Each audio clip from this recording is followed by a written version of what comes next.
course.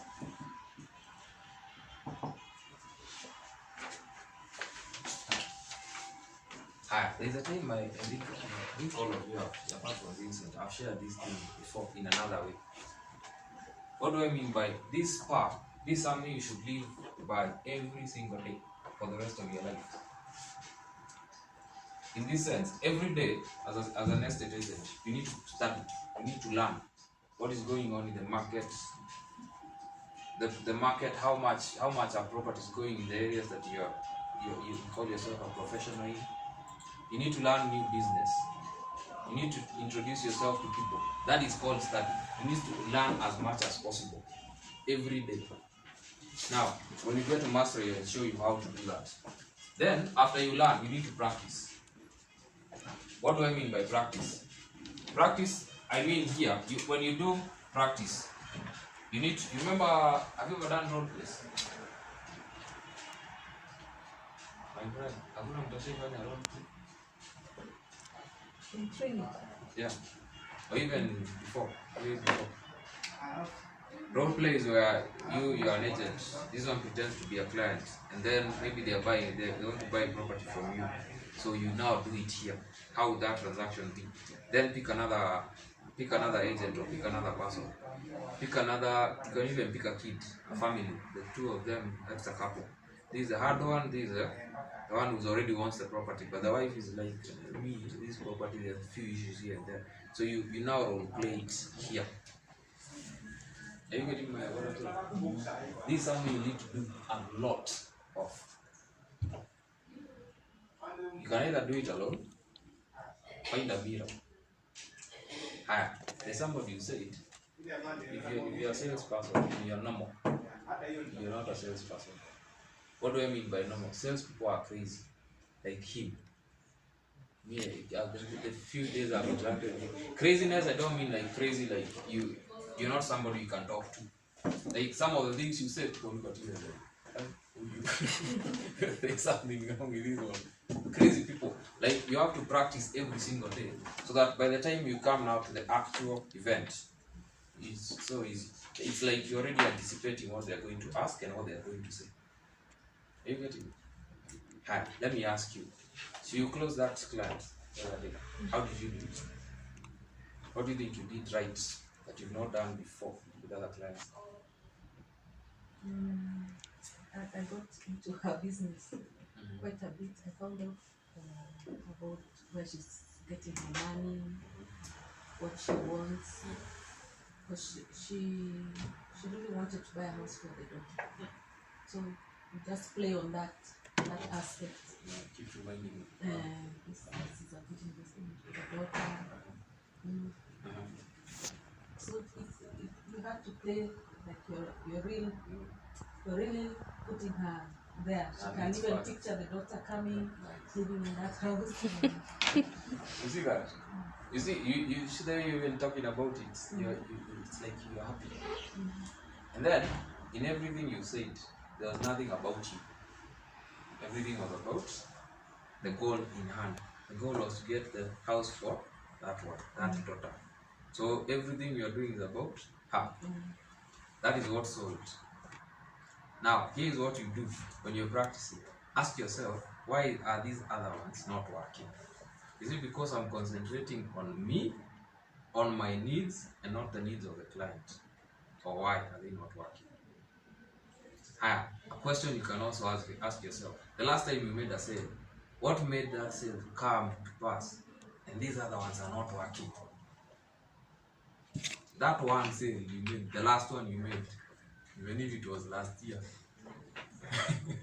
what made that sale come to pass and not these ones that you want to know? Because if I can ask you, who here has less than 10 clients just this month? Less than 10. Even Vincent, if the place you have before, do you have less than 10 clients this month so far? Today is the 19th, yeah. I don't think anybody has less than 10 clients. What does that tell you? People are actually there to buy property. The question you should be asking yourself is, what am I doing wrong in terms of practice that is making me not close these people? Then, in this practice part, there's something somebody came up with in the US way back in the 1980s. It's a study that was done. It's called a local study. What happens there is she took kids. She was a primary school teacher, so she took kids, separated them into two, told them, this is a game. You come and play this game. Whoever completes it first, stand up and stay on the side. So there are these kids who completed it after like a minute or two. Akaweka kando. And then these other ones took a bit of time to do it. So when she separated the two, one side she told the kids, these are the kids. One side she told the kids, you did it because you're smart. And then these other kids, now she told them, you have done it because you've worked hard. Then she gave them another game to play, an even harder job. Now, these kids who were told they were smart, when they were playing this game, she gave them three games. An easy one, a medium one, and then something hard. These kids concentrated on the part that was simple. Because internally they believe I'm smart. So, why should I work on this hard stuff? Let me just work on this easy stuff.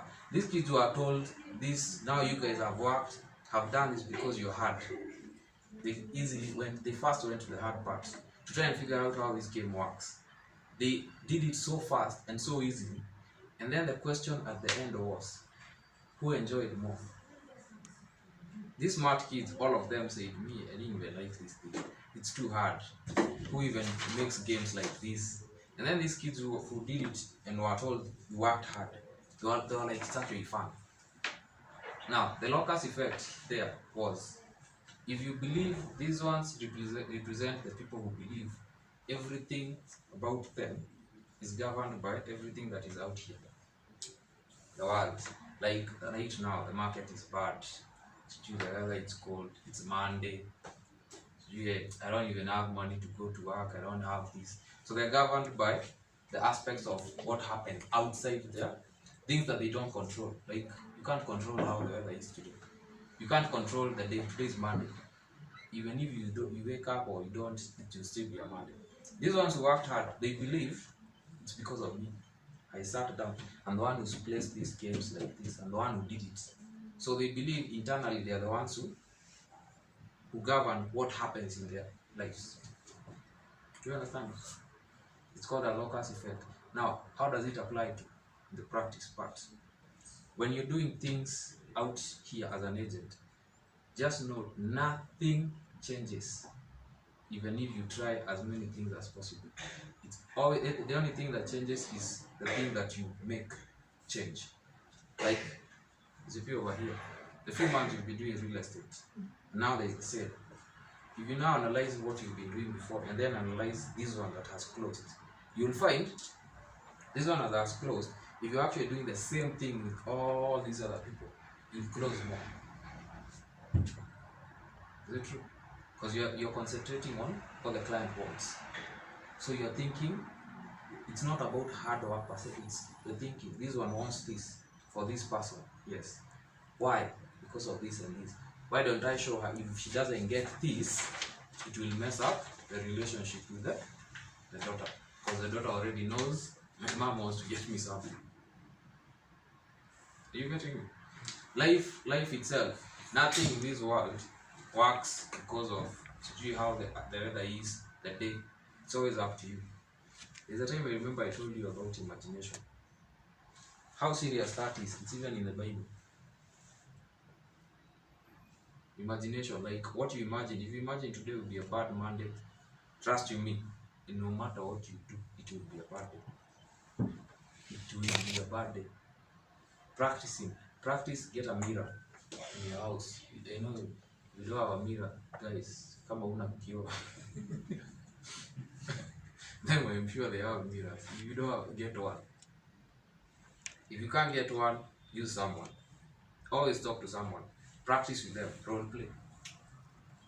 And I know these things people are told to do. You're told to do this. You don't do it. Practice. When you practice something, it becomes, when you do, they say if you want to master something, you'll get to master it. But if you want to master something, you must do it for more than 10,000 hours. more than 10,000 hours.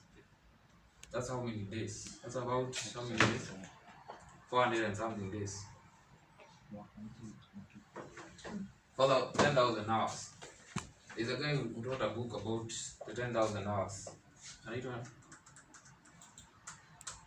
Grant, is it Cordwell or something like that? He said, if you want to master something, you have to work on it for more than 10,000 hours. 10,000 hours. That translates to about 416 days. 400 and something days. Now, for those 416 days, that means on a daily basis, you can't work the whole day. Concentration, you know how long it takes for you, like on a concentration span, out of your 24 hours. If you sleep, say, 6 hours, some of you 8 or 10, akikamu unalanga 10 hours.